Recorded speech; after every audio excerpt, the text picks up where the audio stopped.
Well, U.S. stocks are set to wipe out year-to-date gains as investors grapple with hotter than expected inflation, looming tariff threats, and an uncertain rate environment. So how can investors best position? Joining me now with more, we've got Steve Sosnick, chief strategist at Interactive Brokers. Steve, great to have you. There's obviously so much uncertainty in this market right now. Where are you finding the most conviction?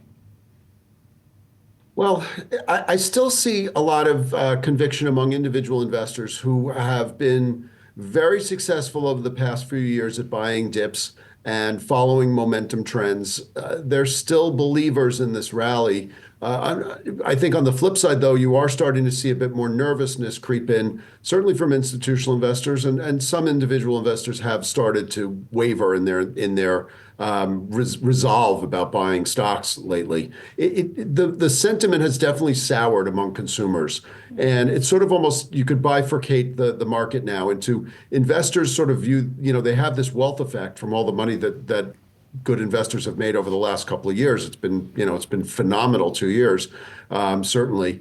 But then there's all the other consumers who are not investors, and ultimately those consumers who are feeling stretched start to weigh on the market and the economy as a whole. And to what extent do you think we are heading towards an economic slowdown that one could describe as a recession? And if you do think we're heading towards that, then what trade might that initiate? Well, I do think that I'm not going to play economist here. That's a little out of my bailiwick. But what I will remind everybody is GDP, which is a recession is basically, the short version is two successive quarters of negative GDP, which we have not seen yet. But remember, GDP is consumer plus investment plus government plus net exports. Well, we've had a period where fiscal spending was huge. It led to inflation, it led to some other things, but it also really helped GDP. Well, now you take the G in the equation, throw it into reverse. That also has multiplier effects, and it's starting to spook the consumer, which is the C. So both of those can really start to weigh on the GDP even more than the net exports, if they are helped by tariffs, which can be an open question, is enough to bail that out. And I don't know that it is. And the fear here among a lot of investors now has become that the economy could be slowing down faster than the Fed is willing to react, which is a tough situation. Which is why you alluded to it just before, that the Dow is doing better than the S&P. And those are the stocks, the non-tech stocks, the more defensive plays, which tend to be a bit overrepresented not overrepresented, they're represented differently in the Dow Jones than they are in the S&P 500. Those stocks are doing better. Consumers, even though I said consumers are weakening, consumer staples tend to be doing well. Consumer discretionary is not so good. In general, right now, this is an environment either to lighten up, raise a little cash, which, considering the cash is still paying you 4%, is not a terrible place to be. But if you want to stay invested, you may want to move a bit more toward low beta stocks and high dividend stocks, because they're a little more insulated from the market's risk-off mentality right now. Yeah, it's a great point, Steve. And I wonder how that impacts positioning when it comes to those large cap tech stocks. It feels like we're asking investors to break up with their stable boyfriend from the past 2 years that's given them double-digit gains. So what are they supposed to do? Well, that's the problem, is people are reluctant to do it. And we see among some of our customer numbers, which, let me be very clear, I have very limited visibility into our customer activity for reasons that are good for the customer.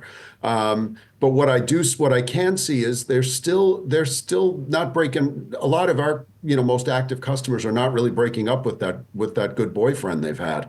We continue to see net buying in things like Tesla.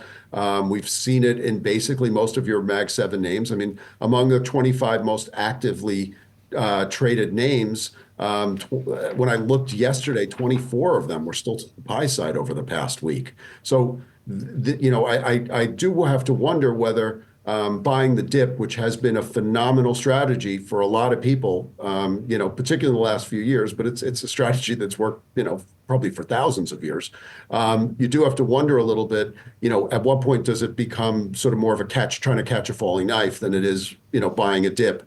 Because you do want to buy dips when the trend is in place. You don't want to buy dips when an uptrend is not in place. That's actually when you sort of try to flip the opposite mode, and that's sell rallies. and then buy the dips. So it's tough to say when a trend has definitively changed, but I do get the feeling that some of the uptrends, or at least if not changing, they're taking a breather right now. And Steve, I want to end on one trade that I really associate with you, and that is buying volatility. In this environment of such uncertainty, how are you sitting with that trade today? Should investors be thinking of owning more volatility? I think I just basically said don't always buy dips, but that's one thing I think right now you do want to be aggressive at buying dips.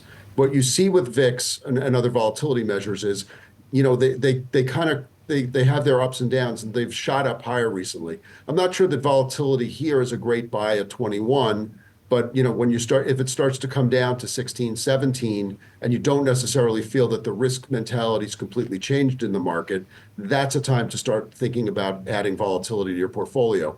I also never think it's a bad idea to think about protective hedges, downside puts, that sort of thing. Again, they've gotten a bit more expensive, but they're not, at least on individual stocks, they're not necessarily prohibitive.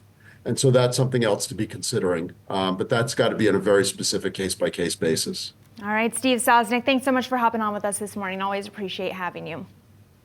Great to see you, Maddie. Thank you. You too.